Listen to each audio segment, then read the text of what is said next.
जय माँ दुर्गा जय भवानी। आप सभी का स्वागत है हमारे चैनल सत्युग वचन में। इस वीडियो में हम सुनेंगे दुर्गा सप्तशती का 8वां और 9वां अध्याय।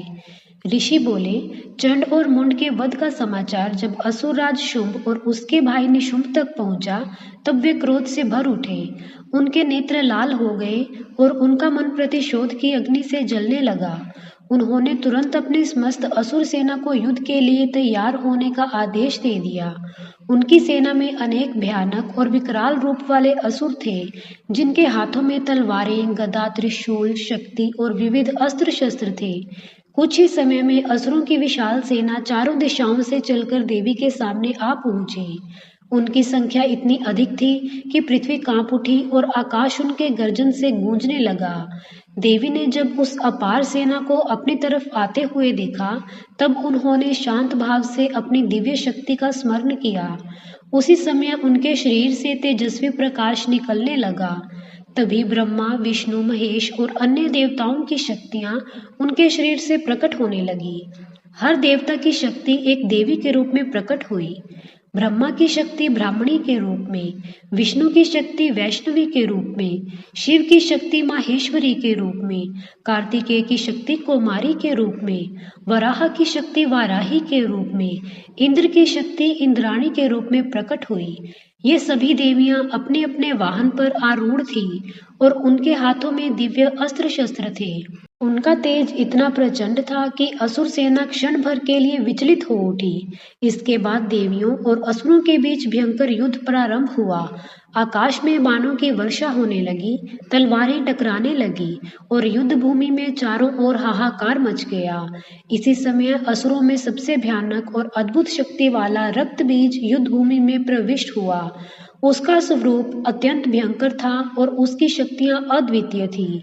उसके शरीर से गिरने वाली प्रत्येक रक्त की बूंद से उसके समान ही एक नया असुर उत्पन्न हो जाता था।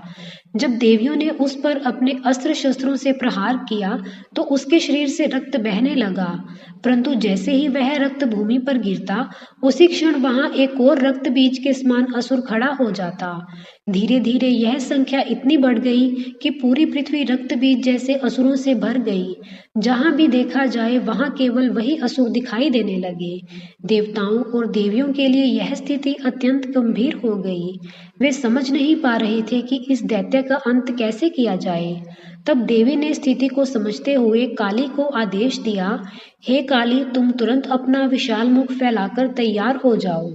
मैं जब इस दैत्य पर प्रहार करूं तब उसके शरीर से निकलने वाले रक्त की एक भी बूंद भूमि पर मत गिरने देना।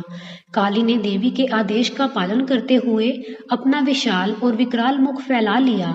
उनकी जीवा दूर तक बाहर निकल आई और वे पूरे युद्ध क्षेत्र में फैल गई। अब देवी ने रक्त बीज पर तीव्र प्रहार करना शुरू किया। हर प्रहार के साथ उसके शरीर से रक्त निकलता, लेकिन काली तुरंत अपने मुख में भर लेती और पी जाती। इस प्रकार रक्त की एक भी बूंद भूमि पर नहीं गिर पाई। अब नए असुर उत्पन्न होना बंद हो गए। रक्त बीज धीरे धीरे कमजोर होने लगा। उसकी शक्ति क्षीण हो गई और उसका शरीर दुर्बल हो गया। अंततः देवी ने अपने प्रचंड प्रहारों से उसे भूमि पर गिरा दिया।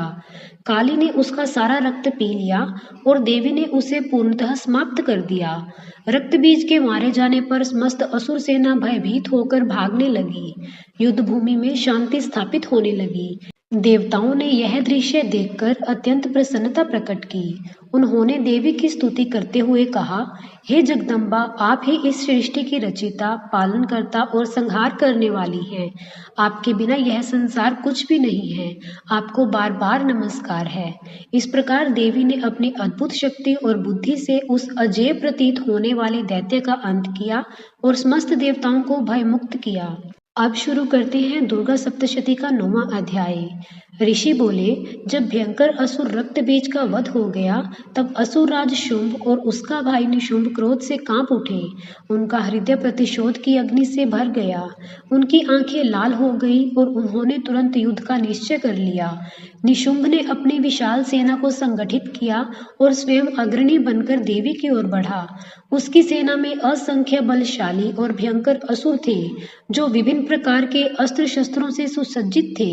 कुछ ही समय में पूरी युद्ध भूमि फिर से असुरों से भर गई। चारों दिशाओं में नगाड़ों की ध्वनि गूंजने लगी और आकाश असुरों की गर्जना से कांप उठा।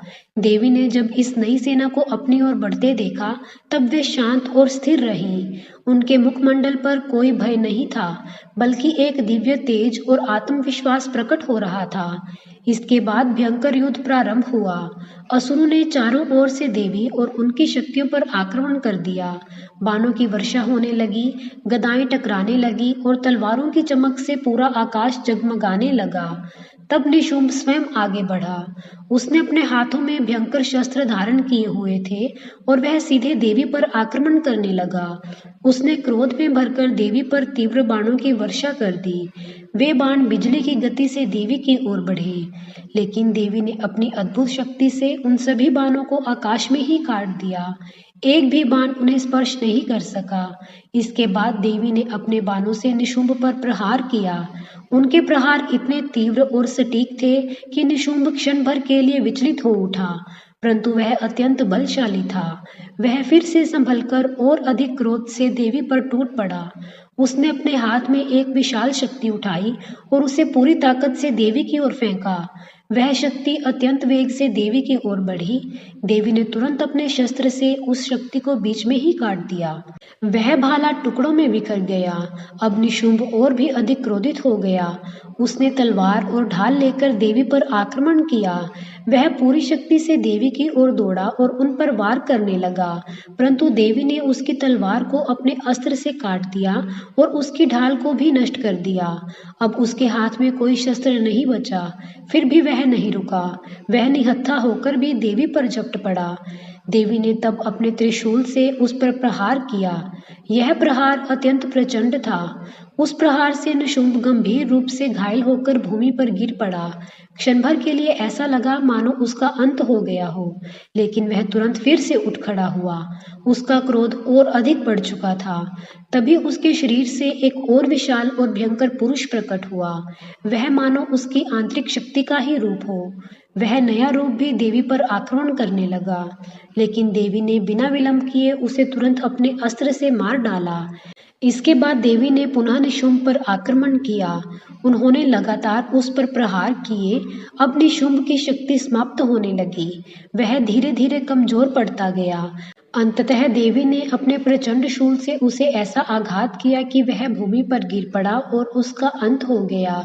निशुंभ के मारे जाने पर पूरी असुर सेना भयभीत हो गई। उनका साहस टूट गया और वे चारों दिशाओं में भागने लगे। युद्ध भूमि में अब शांति स्थापित होने लगी। असुरों का गर्जन समाप्त हो गया। देवताओं ने यह दृश्य देखकर अत्यंत प्रसन्नता प्रकट की। उनके मुख पर आनंद छा गया।